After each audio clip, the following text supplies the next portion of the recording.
Good afternoon, good morning, good evening, and even good night to everyone joining us today. My name is Paola Corti and I am Spark Europe Open Education Community Manager. This series of Open Education Café aims at passing the Open Education baton on between open education experts who are willing to support open education around the world. More specifically, today we have people coming from all the regions of the world, and I'm very grateful for that. I'm going to present them one by one in a minute.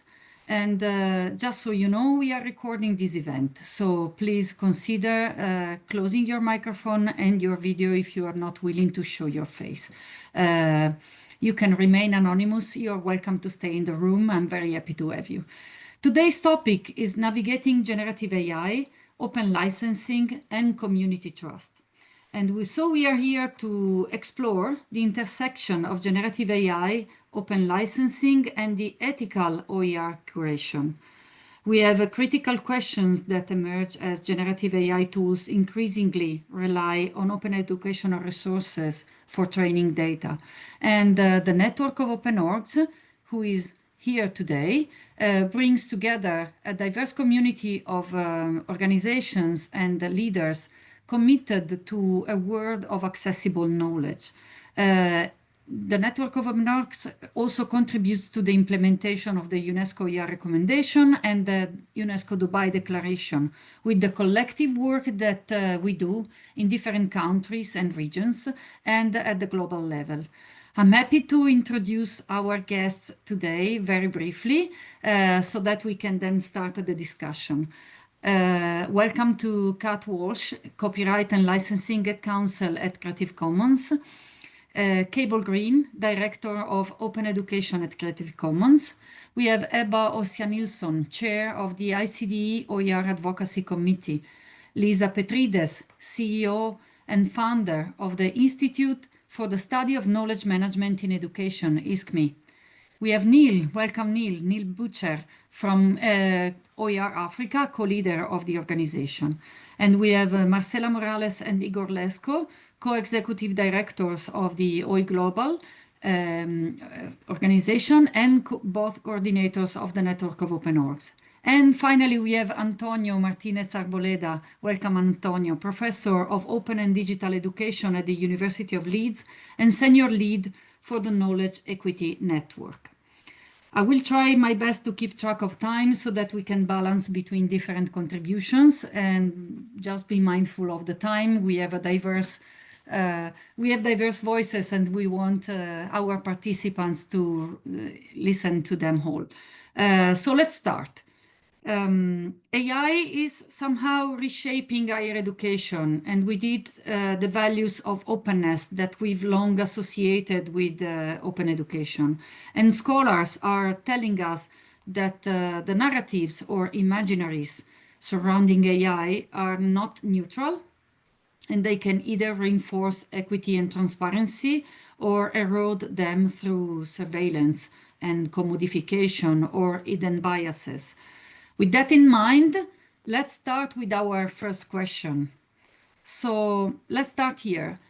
Can open, the so-called also open AI tools uphold OER values?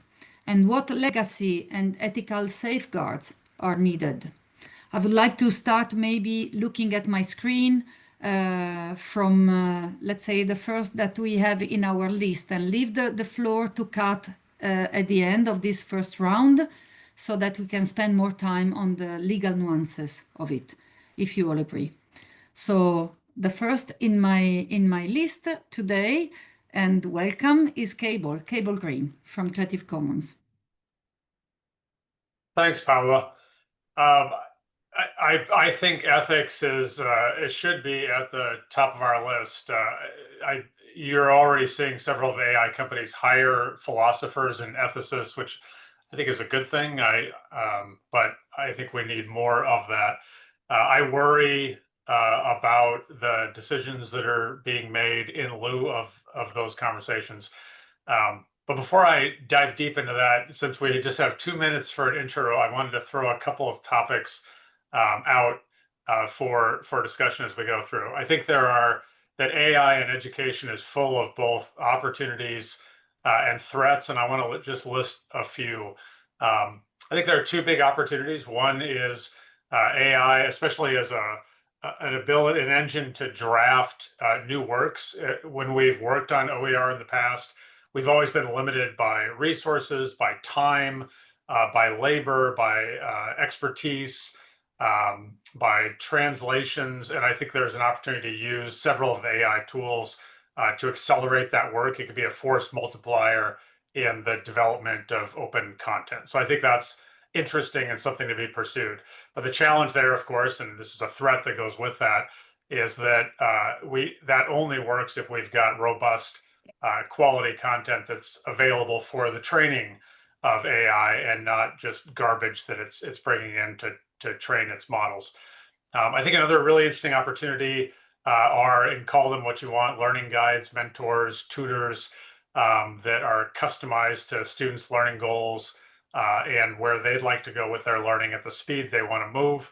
But this is threatened by AI that is already, I don't know how to describe it, like hallucinating into relationships with people that are not real. And the AI companies have, in many cases, constructed algorithms to keep people hooked, to provide a lot of compliments to the human so that you don't leave the system.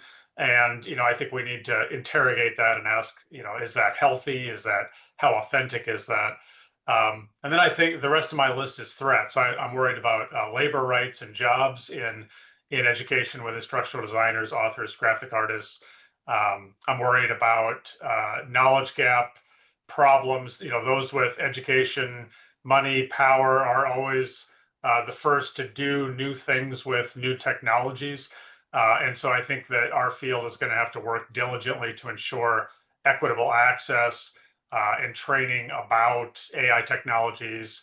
We're going to have to engage in capacity building opportunities and think really hard about how these technologies can support local teachers and learners everywhere.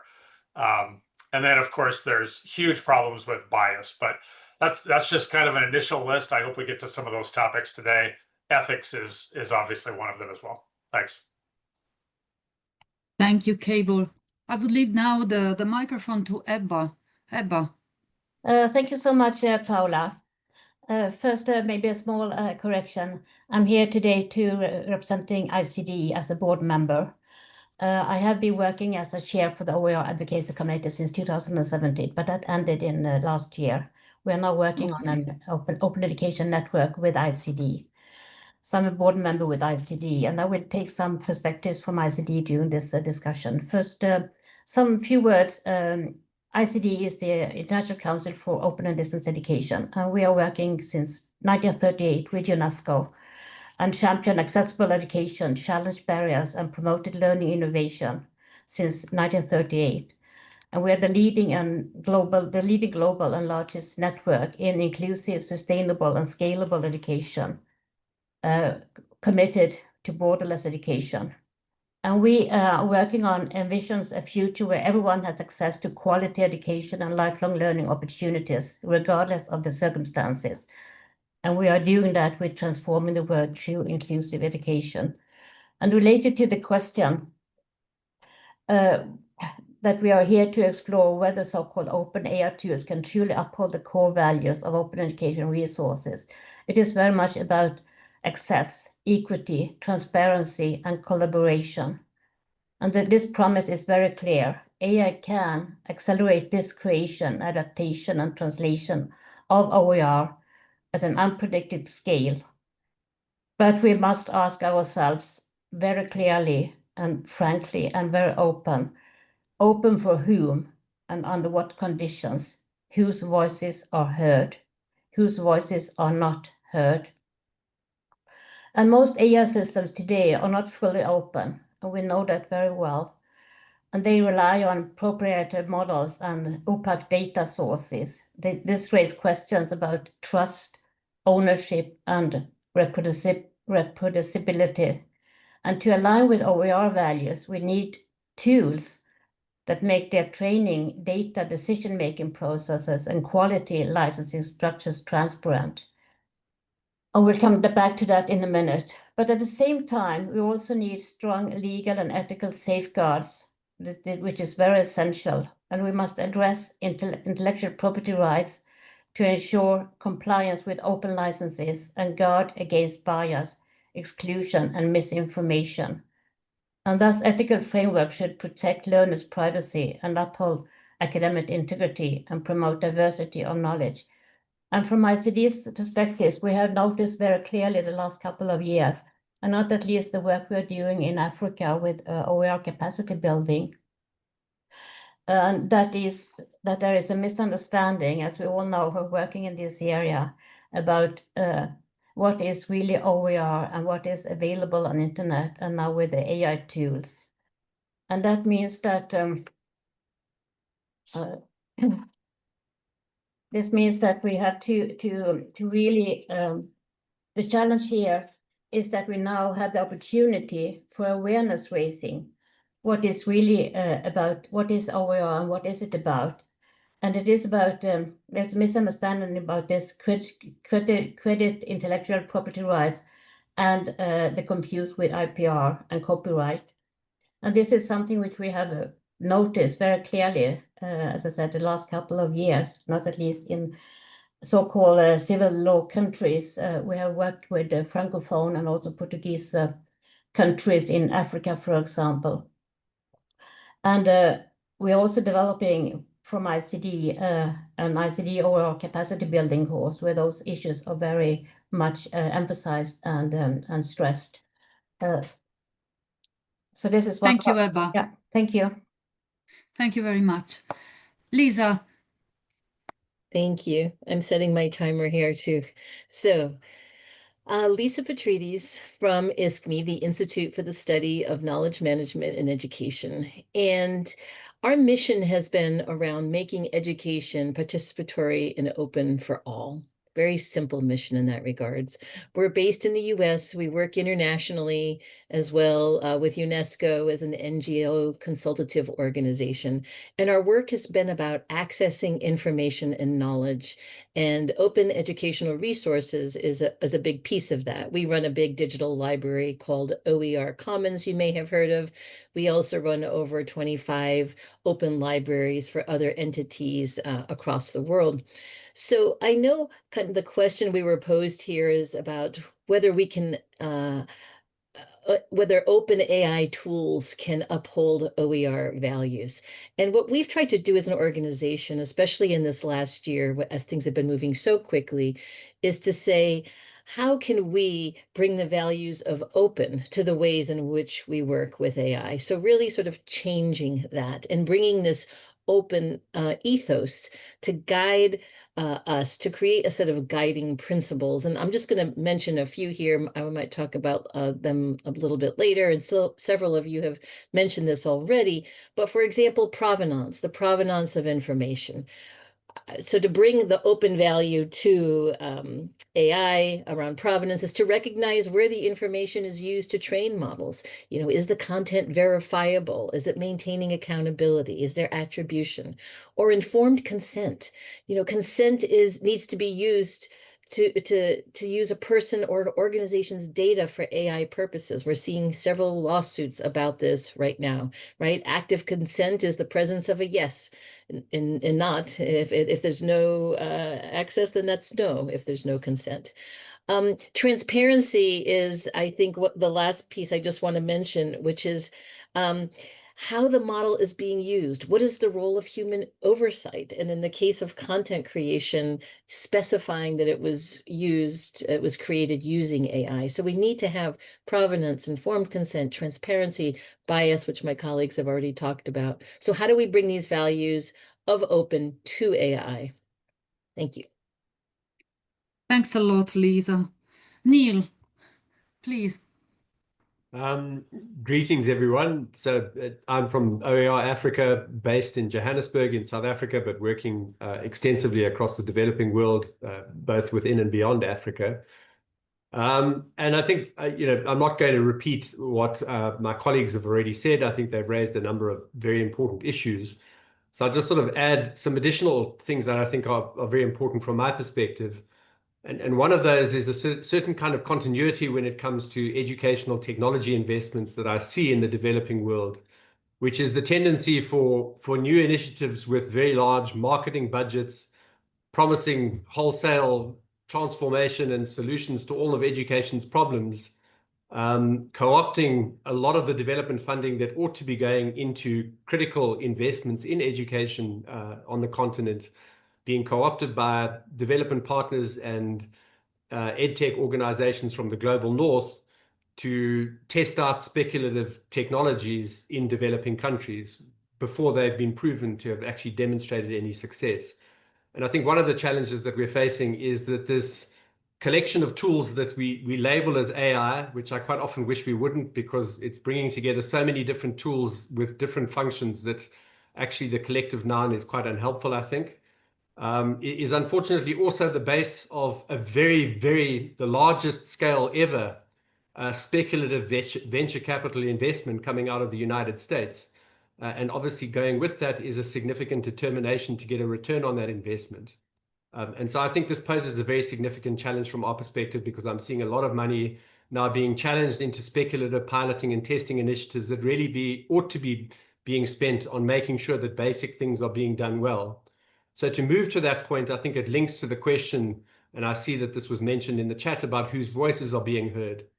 At the end of the day, I think from an OER perspective, still the most critical challenge in the context of developing countries, for example, in Africa, is actually to make sure that there is sustained and ongoing investment taking place in developing high quality teaching and learning material that can be used in low income environments. And that actually is being developed by in and by the countries for whom it's intended to be used. So unfortunately, I think what we're seeing is a magnification of the tendency through these various technologies of assuming that what's been produced elsewhere is good enough for people in the developing world.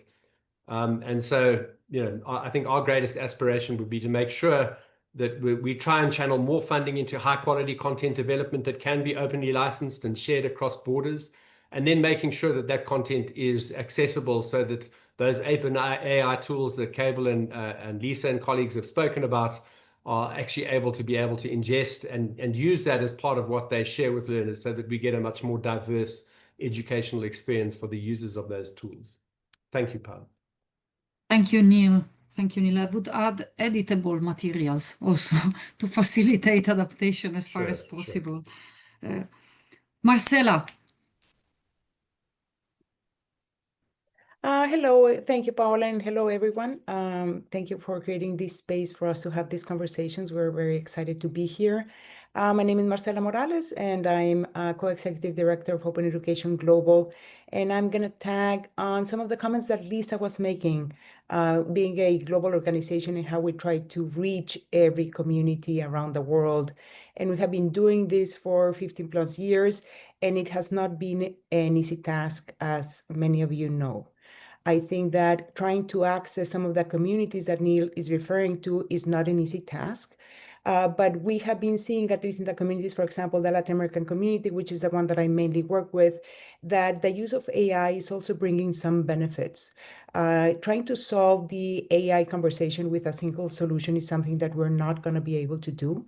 But some of the benefits and examples that I have been experiencing firsthand is the use of some AI-powered multilingual translation that is already facilitating in our community resources that otherwise they would not be able to have access to. So that's one of the small things that we're already seeing that it's happening. And we see it happening in rural areas, in native languages that otherwise they would not have access to that information. And it can also be seen in scholars, for example. We do have OER, that is wonderful resources available, but are not available in the languages of certain smaller communities around the world. So from my perspective, that is one of the small, maybe silver linings that we are seeing in our communities. And the other one that's very clearly seen or popping up in some of our areas is the use of integrated AI to personalize learning for diverse learners, including some disabilities in listening or any other type of limitations. We are already seeing sparks of creation of bridges with these communities that AI is empowering to do. So what I would say is that I am fully aware and understand the risks and the challenges, but we are also seeing some sparks of positivity in the use of AI for greater inclusion, resilience, and opportunity for these smaller communities. Thank you, Paula. Thanks a lot. Thanks a lot, Marcela. Igor, up to you.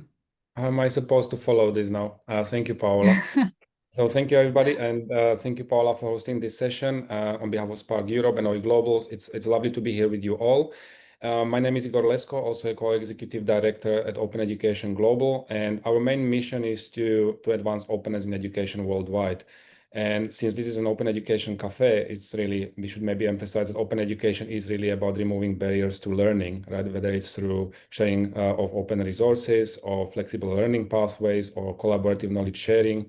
And so I think that as was already mentioned by many in this call, like AI is seen by many as an enabler of some of these goals for open education through personalized learning pathways, through scalable support, whether it's through virtual tutors or chatbots, whatever that may be. We are actually now in Boston, and I should actually just share this as an example because maybe some of you are not aware of this, but this is just something that was launched by MIT, I think 2 months ago. And it's a platform that they use to consolidate all of their existing resources, whether these are like open courseware materials or short certificate courses. And they actually have a virtual assistant that are integrating into that platform that can help you create your personalized sort of learning pathway around that content that is available. So this is just like one example of using an AI solution to support that kind of learning.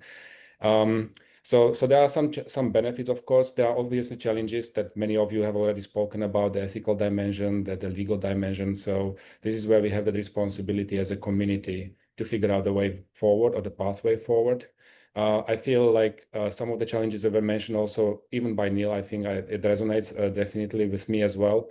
And I would also say that there is also a real threat that the emphasis on openly licensed content is going to be undermined by artificial intelligence and the production of content through this medium, which is something that I'm also hearing through some various stakeholders in different countries, actually. So I think that we have the responsibility as a community here to perhaps even work on some advocacy messages around this topic, around the use of AI and open education and how to do that ethically, and the importance of continuing the production of high quality openly licensed content. So that's all from my side for now. Thank you. Thank you, Igor. Antonio, last but not least.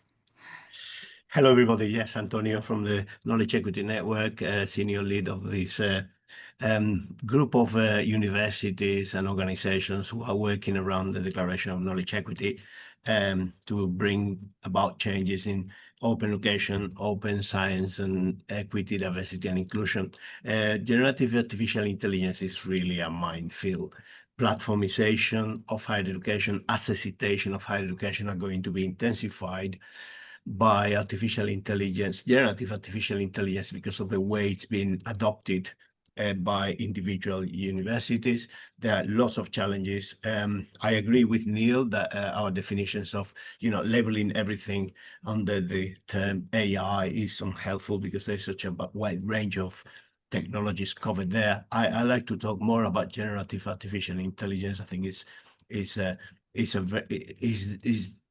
probably the most important as technology within AI to discuss the question of openness. And following from what Lisa was saying about the mechanisms for provenance recognition, I think we need to look at all those solutions because there's going to be an influx of content being created, new content. Some of it will be good, some of it will not. A lot of this content may not be actually treated in the way we believe it should be treated in terms of licensing, in terms of recognition of authorship, etc. So there are important technological solutions being being produced and delivered, like signals, for instance, which I think is very exciting. But where do we apply these solutions? I think we need to engage first with the open artificial intelligence communities, communities who are working with artificial intelligence as digital public goods and digital public infrastructures in terms of ecosystems.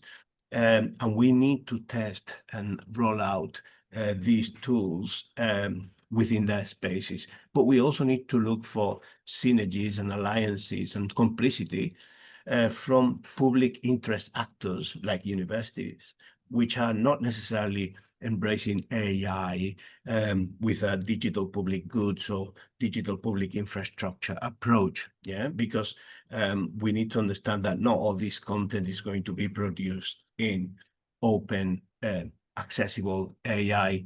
In terms of open source, which is another question, I mean, we need to define what we mean by open, bringing together the theory of OER with the specifics of what are different artificial intelligence technologies are tools required in terms of concrete aspects of their openness, because it is different, that there is a wide range of things there to talk about, and not all of them are, going to be open in the same way. There are different requirements. So bringing together all these different aspects of open, coming to terms with the new situation, defining and offering a solution that is progressive, moving from open artificial intelligence tools and ecosystems into public interest actors, rolling out these tools and solutions to set the standards for the rest. Thank you. Thank you, Antonio. So talking about those actors that care about the public interest, Kat, would you help us navigate the legal framework around this, please? Sure. It is lovely to be here. As mentioned, I'm Copyright and Licensing Counsel at Creative Commons, where I work with Cable Green. And I'm going to talk a little bit about the copyright situation with AI, both in the US and the EU. And then I'm going to talk a little bit about how Creative Commons approach is trying to handle this and reconcile the concept of openness with what we need around AI. I'll start by saying that because this is such a rapidly changing field, anything I say might change in the next week, the next month, the next year. That's a little bit of the nature of it. I am a lawyer. I'm licensed in the United States. I'm not licensed in any other jurisdiction. So I'm going to, of course, try and be as accurate as possible, but that is my background. So one of the big things to think about with AI and copyright is that it's challenging our assumptions about copyright and how it ought to work. The first copyright laws were written in a world where everything was like printed and it was difficult to produce, and we had to do a series of updates of like legislation and case law as the internet came around and changed our assumptions about how that's going to work. And I believe AI is another big shift in our assumptions about copyright and how it ought to work, just because of the scale at which it's using material and the way it's using it. It's different than the assumptions that we made when the laws were written. So I'll talk a little bit about the law in the US first. I think the main difference in the US and the EU, which are the two main areas I'm going to talk about, is the way it's approached. I think most of the action in the US has been in legislation, people trying to bring their actions through the courts to like see what's how the courts will interpret things in light of current law. And I think a lot of the action in the EU has been trying to develop a regulatory framework and set out those laws. It's a less case law based approach. But in the US, a lot of the basis for what's happening with AI is trying to see whether it falls under limitations or exceptions to copyright, known as fair use in the US. Most of the use that's happening is not complying with any licenses, either with openly licensed materials or with fully copyrighted materials. This material is being used for training under the theory that it is a transformative use, as we mentioned it, that it's not being used like as a creative work in the way that it was published, that it's being used as like material for training these systems, that it's not simply being copied. And for previous uses that were in this vein, like scientific research where you're analyzing texts, like this has generally been a justification for like, oh yes, you don't need a license for this work. You can use it regardless of the conditions that the rights holder has put on it. It is a fair use. You don't need a license. So there have been a series of cases coming through the courts that have have tried to test this assumption, and they've come out in a few different ways. There was a big case against a class of authors against Anthropic, which develops the Claude AI system, which is, you can ask it questions, it will come out with generative answers. And it was, they were using both books that they had legally purchased and some materials that were downloaded from the internet that included many pirated books that were uploaded infringing. And the judges' ruling on that was very interesting. They did find it to be a fair use for the training for the books that had been purchased, and they found it to be not a fair use for the books that had come from the pirate libraries. In part saying that like those materials were simply tainted, like that material couldn't be a fair use because it had not been legally acquired. What's interesting is that there was another case that came out just days later in the same jurisdiction but a different judge against Meta, the parent company of Facebook, that where a very similar fact set, a set of authors accused Meta of downloading books that were copied and distributed illegally, and that judge actually did find that it could be a fair use despite the origin of the material, because the way that the material was being used was transformative. It wasn't simply copying the books. It was taking that material, it was mixing it up, it was using it to train models, but what was coming out was not simply a copy. One of the factors in fair use in the US is market harm, and they did look at whether this was affecting the market for those works, and it was found that it was, simply because it was producing competing works that were also, also works that were written material. It didn't mean it was like a market harm in a way that would find against fair use. There's one more interesting case I'd like to bring up, which is Thomson Reuters v. Ross. And that's a system where Thomson Reuters produces the legal database Westlaw, which is like a very prestigious and very expensive database of legal materials that you can use to do legal research. Ross Intelligence was trying to create an AI legal database where you could ask it questions, and they really wanted to use that Westlaw material, where Westlaw has taken both the public legal material and produced its own summaries of that material that you can use to get quick summaries of the cases. They wanted to use that to train their AI system, and Thomson Reuters said no. So they contracted with a third-party company that had produced their materials that were themselves based on Westlaw. I used only that source to train, really, or maybe very minimal amounts of other sources, and produced their own legal database. And the judge found against fair use for that, in part because it was such a close competitor. It was really using only that source. It was really intended to reproduce Westlaw. So that was found to be such a close competitor, and it was not simply like creating new material from a wealth of material from the web. It was really just attempting to be a new Westlaw that the judge found that was not fair use. I believe that case is going to be appealed, but the way that stands, that was found to be infringing. So most of the US-based AI action has been in the courts trying to find what is the fair use, what is the boundaries of fair use. And even in the Meta case, the case was found to be holding for those authors in general, and there could be other cases brought by other authors with different facts that might come out differently. But the general sentiment is that training is probably going to be a fair use. Whether there's going to be any legislative action is still on the table. But the EU has introduced something called the EU AI Act. So a lot of what's been happening in AI in the EU has been based on the text and data mining exceptions in the copyright directive. There's two of those, and one of them has a very broad exception for scientific research that basically allows you to use copyrighted material for training for scientific and research uses, particularly by scientific and cultural heritage institutions. And one of them is a more limited permission for any user. And that limited permission for any user allows text and data mining, but does allow rights holders to opt out, and you have to respect that opt-out. So the AI Act, which is a general framework for regulating AI, and the meat of it is concerned with regulating high-risk uses like medical and privacy uses, but also includes a section about copyright that says that you must respect the copyright directive when you're training AI. In particular, you must respect those opt-outs if they're expressed in any reasonable manner.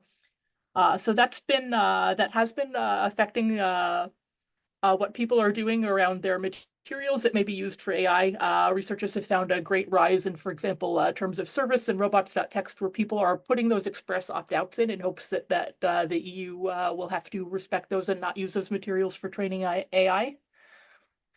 So that's I think that's the main action that is happening there. I've seen a little bit of case law where in fact a lot of people are trying to claim that training AI in general falls under the scientific research exception, and I believe there's been a little bit of case law that has found that if it's being done for like commercial uses and not simply for research, that is not likely to hold up, that you would have to respect the opt-outs. So I'll talk a little bit about how Creative Commons has been approaching it. We do have our suite of licenses, which is intended to put conditions on the way that people can use the works. For example, that you must give proper credit, you must respect a non-commercial condition if that's applied to the work. But one of the key features of the CC licenses is that it does not cover uses that would be covered by limitations and exceptions to copyright. So if you would not need a license if it were all rights reserved, you would not need a license if it's under a CC license. For example, things being used under fair use or under the TDM exceptions, things like that. So we've been looking for a solution compatible with an open commons, because we do think that in a lot of these cases where AI training is going to fall under these limitations and exceptions, we would really like people using openly licensed works to give credit where it is possible, to respect the conditions of the licensing, but we're not certain that would be legally enforceable in many of these cases because a lot of them are unlicensed uses.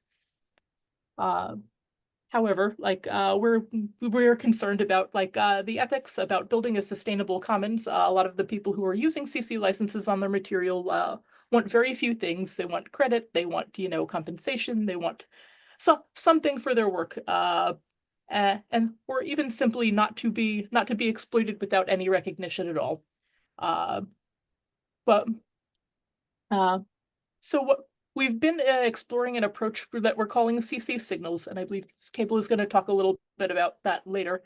That would not be a license-based approach. We wouldn't be changing our licenses for it, but it would be a standards-based approach that probably would be considered an opt-out under the EU rules, but would otherwise be considered a voluntary standard in other jurisdictions that would indicate some ways in which data producers and content creators want their works to be used for AI training in a way that would be respected by the AI developers. And we've been doing this in collaboration with global standards groups such as the IETF in hopes that it would be compatible with any frameworks that were being broadly adopted. But for now, we do think that a lot of, for example, the outputs of these generative AI systems have been found to be not works of human authorship. They're not copyrighted.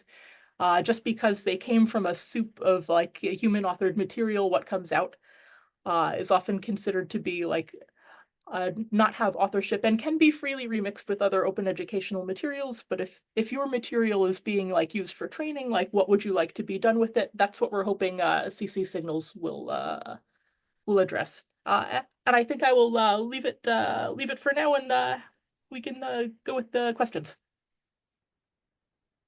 Thank you, Kat. If anyone in the audience has questions about anything, please feel free to add them in the chat. We will go back to them later, because I think there are lots of there's a lot of curiosity in the room, and maybe also some specific cases where people find themselves struggling with how to do their work now and how to use the CC signals. So thank you, Kat, very much. I think that you provided us with quite an interesting contextual comment here and answer. I'm going to have my own questions, but I keep them for later, because now I would like to go back to our main questions. And given the situation you have been describing so far, the fears, the challenges, and also the opportunities that we foresee for AI to offer even more in the future, and the so-called generative AI tools and what they can do in order to solve some of the challenges that open education is trying to solve. Let's see what happens next. But so the next question is more related to, given this situation, and given that the open education ethos of equity and transparency risks erosion if AI tools obscure the content provenance or exploit OER without reciprocity, what actionable strategies, being them technical or political in terms of policies and pedagogical, could protect this ethos in the age of AI? And this is, I'm not going to call you up. Just please share your questions if you have any. Who wants to go first? Or do you prefer me to call you? I'll start. Lisa, please go Sure. ahead. Yes. I think one of the things, and we've known this in the field of open in education for some time, we must first work together with our open cousins, open science, open data, open access. That is going to be the strength of how any type of policy we want to put forward, or any kind of, whether we ourselves want to be creating a challenge or a lawsuit. Of course, somebody would have to step in and help us. Most of us working in this field work for NGOs or nonprofits, not institutions that can, we're not big publishers that have this funding behind us. But I think that's the first thing, is to really work across open, because the conditions that we're facing are very similar. And I think up till now, for the last 20 plus years, really the different open sectors have worked in silos. So I think coming together in this way is just first and foremost the most important thing. The other thing is, this is, I think, the hard part, but it's kind of about community action. How do we, as small entities, start to set these things in place and have them grow? It's like community organizing, right? We can say the small thing that I'm doing, that we're insisting that any of the LLM models we use respect the commodification and don't feed what Neil talked about, the big, multinational corporations. But we can't change that by ourselves as one organization or even as a small field. But what can we do with our own work and show the examples of that and what we've done and the choices we've made using this, not using that, as a way to just start the ball rolling, as opposed to saying, we're too small, they're too big, there's nothing that we can do. Thank you. Thank you, Lisa. Thank you. I totally believe in this approach. Personally, this is what we are also trying to do with all the activities that we do, most of all with the librarians in our network. Cable, you have your hands raised, and then Antonio. Yeah, thanks, Paula. So I'm in fierce agreement with Lisa and with Neil on this point. For organizations, and this is not a critique, I think it's just the way economics works. When your goal is profit and you're a for-profit entity and you have shareholders, that's your responsibility. And your goals are not to be more transparent. Your goals are not to be more equitable necessarily. OpenAI was founded with the idea that it was going to be open, that it was going to be for the people, and we can see that the company has taken a very different turn. That's not bad or good. They just are operating as for-profit companies do. Well, actually, I would argue it's probably not as good as it could be. But I think to Lisa's point about working with and learning from other open movements, I think we need to look no further than the open access movement and the conversation they're having right now, which is they've worked hard for 20 years to create open access systems of research, oftentimes including for-profit publishers in that mix. And it went from very high subscription rates, and that got flipped, and now they pay very high article processing charges, or APCs. So it used to be, the old problem was you had to be rich to read, and the new problem is you have to be rich to write. Neither of those systems are equitable. And so the open access movement they're calling it diamond open access or platinum open access. There's different names for it, but the idea is they're going to take it back. They're going to take back the means of production. It's very kind of Marx argument. The phrase they use is, we are going to run a community owned and operated system of science. And for them, it just makes sense. They already do most of the work anyway. They already get the public grants. They already do the research.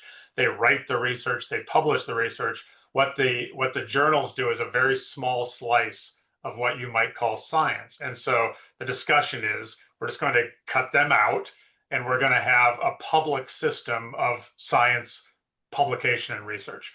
And I think we have to have a very serious conversation on the AI side along those lines. Open Future and others have been writing about this lately, that we really do need open public infrastructure of AI so that we can design in equity, so that we can let scholars from all disciplines look in to see if the training data is biased, and do our very best to make sure that it's not, so that it is open source software, so at all levels of the AI stack, so that people can use it with no licensing fees.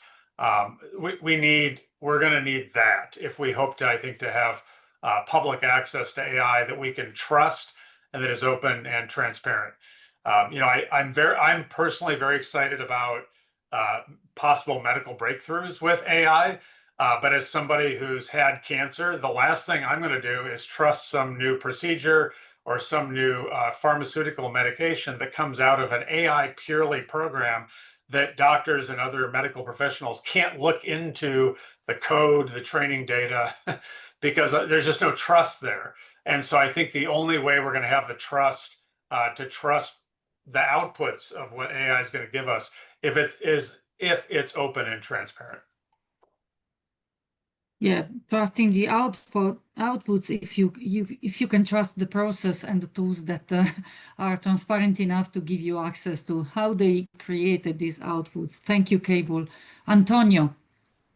Thank you. I entirely agree with Lisa and with Cable. I wanted to add also that creating standards for transparency, for ethical processing of information, etc., is very difficult. We need to bring the opens together, as Lisa said. But then policing the compliance of those standards in our current climate, I think it's impossible. So we need to be realistic. It is, I don't see in the next 10, 15, 20 years having some kind of enforceable rules that are going to prevent some of these damaging, consequences of generative artificial intelligence. Yeah, we cannot really inspect, the training labs of the people who build large language models everywhere in the world. So I think we need to build communities based on trust, communities of providers of AI, communities where there is not an incentive not to comply with the standards. Very often we have very complex systems of rules because there are so many incentives, to do the wrong thing, that the systems, regulatory systems, become overcomplicated, very expensive to police, etc., etc. If you have, like Ebba was saying, more digital public infrastructure dedicated to AI, more public actors providing these services, the difference between their goals, their interest, and the standards that are set are not that big, and you can have some sort of almost voluntary compliance, and you can develop trust, with the communities and with the people. And then the strategy should be not only defining those standards and those communities, but giving visibility, differential visibility to those ethical actors and their practice, But policing, very difficult. Thank you, Antonio. Ebba, just 1 minute so that we can leave the floor to some questions, please. I will also stress the importance of what is the open movement about. which Lisa started to talk about. And that goes back to the Sustainability Development Goals as well, not at least number 4, quality education for all, not leaving anyone behind. And this is very, very important, and that is why this discussion is so important. Because open education is not just about access, it is about fairness, accountability, shared responsibility, equity, transparencies, collaboration, and what I stressed in the for the previous question, whose voices are heard, who are invited to the room, who are not invited, and what does that mean? It is really, really important in this open education movement area that we really take all those into consideration. And actually, the question is not whether AI will shape OER. I think more the question is whether it will do so openly and fairly, going back to the open movement. Thank you. Thank you, Ebba. So let's give some room to our participants in the room. Do you have any question for our guests, being them in relation to any specific comment they made or any specific answer they provided, or maybe something that you are curious about on the legal side? You can write them in the chat, or you can open your microphone. You're welcome to do so, and also maybe open your webcam and ask them directly. Sure. My name is Roland Loppen from the TU Delft from the Netherlands. I already posted a question. Thank you. I already posted a question. So we're about to realize a new repository, an open repository for sharing open educational resources and courseware. But we would really like to protect that actually against commercial harvesters with the goal to train our modules. And I'm really curious, like, are we already in a situation where we have either strong technical or legal means to do that? That's a very interesting one. I'm curious about the answers that our guests in the room might be able to provide. Great. I'll jump in with that, and I see you've already mentioned that a lot of people are blocking crawlers, and that's the main means that I've seen for people to implement their own technical solutions. They are in fact blocking web crawlers because of the resource. And I know under U.S. law, you can argue that disobeying that would be a violation of some computer misuse acts. I don't know the specific EU laws that would govern that, but that is one of the solutions. You did mention CC signals, which Cable put a bunch of links in the chat. It is simply a prototype right now, so it's not something that you can implement. We do have a report out. We hope that this will be used as a voluntary standard to govern people's uses of AI. But it is not something you can currently implement, and if you're interested in that development, you can join the conversation. But a lot of people are doing either scraper blocking or putting it in their terms of service, which get respected by some and do not get respected by others.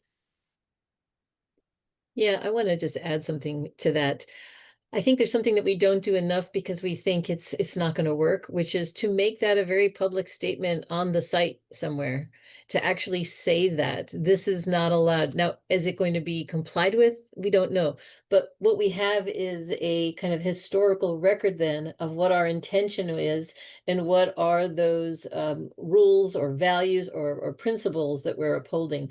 So I think if more of us start doing that, then it starts, I'm not saying that, public shaming is going to stop one of these huge commercial publishers, but at the same time, if we start seeing each other do that in this way, I think it can have a collective impact. And in the case, if there is a lawsuit a few years down the road, it's able to look and see, here are the organizations that have said this, and this is why. And I want to just add one other quick thing, this idea that we have to be really evaluating this as we go, and even if it's small research projects that don't have some big valid N in them, to be able to say what has been the impact of this when this has happened, and to start telling those stories too, whether they're case studies, or, small studies with a small n. I think we have to start looking and seeing what are the impact of these violations and to write and talk about those. Again, it's surfacing from the bottom up, the impact of this, as opposed to just saying, I don't want it, this is bad, right? That's a start. We have to say that collectively, but then we actually have to provide some evidence. Thank you, Lisa. And something very practical and useful for the community might be to share this kind of statements, a paragraph, so that others can be inspired, adapted, translated in their own language and add to their terms of use. It's a very small contribution, but it would make the life of many practitioners much easier, I think. We have a couple of questions. Let's see if we can make it in time. So we have Matilda Rizopoulos. Welcome, Matilda, and thank you for your question. I'm developing OER together with teachers, and we use generative AI for structuring, editing, voiceovers, etc. We now write in a colophon that we have used AI as support. We though feel insecure about doing the right thing in line with OER principles and CC licensing. How can we learn and validate these in the OER community? Who can support?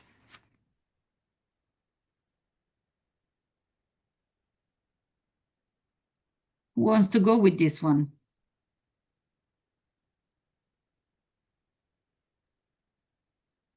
Maybe again someone from Creative Commons, given it relates to licenses. I'll jump in quickly just to say, I think it's in general a good thing for the open education community to have a discussion about what are the best practices we'd like to see around the use of AI. So Lisa, named one. I don't want my database scraped.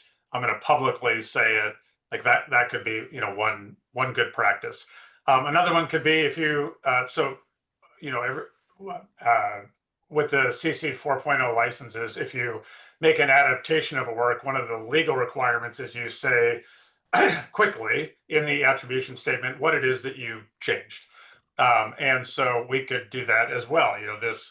Here's the attribution statement, work created with Claude AI or, whatever, or image created with AI. And so I think that kind of disclosure will become increasingly important. We're already seeing this in news organizations around the world when they use AI to generate a summary or some text. Podcasters, a lot, you'll hear them say, I had the AI write the draft summary that I just read aloud. I did some editing, but I want to full disclosure, I use this tool. And I think that's going to become increasingly important as the AI gets quote unquote better at looking human. It could be increasingly difficult to know what was created with AI and what wasn't. I can tell you just a quick personal experience. We just posted a job at Creative Commons, and we had, I think, over 250 applications for the job that we posted. And our HR folks said that it was very clear to them that the cover letters that were written were very likely written by ChatGPT or some other AI chatbot, because they all just kind of parroted back what the job description had said. So clearly people had taken the job description, pointed AI to it and said, write me a cover letter. And, that was distasteful to our HR folks because it looked lazy. It wasn't disclosed. And so I think that these are all things that, as people are in education settings, we need to talk about. We have two young boys who just have started university. They're very excited about using AI tools, but they don't have any of these guidelines or guardrails around them. And in some cases, they're both in honors colleges, and some of the honors colleges, I think, are giving very bad advice, which is ignore the technology, don't use it, it's bad, when in fact, the technology is already part of their lives and they're going to be using it. We should be talking about how do we use it ethically and responsibly and not boycott it. But that's my Thanks a lot, Cable. Thanks. And thank you, everyone. Our time is up.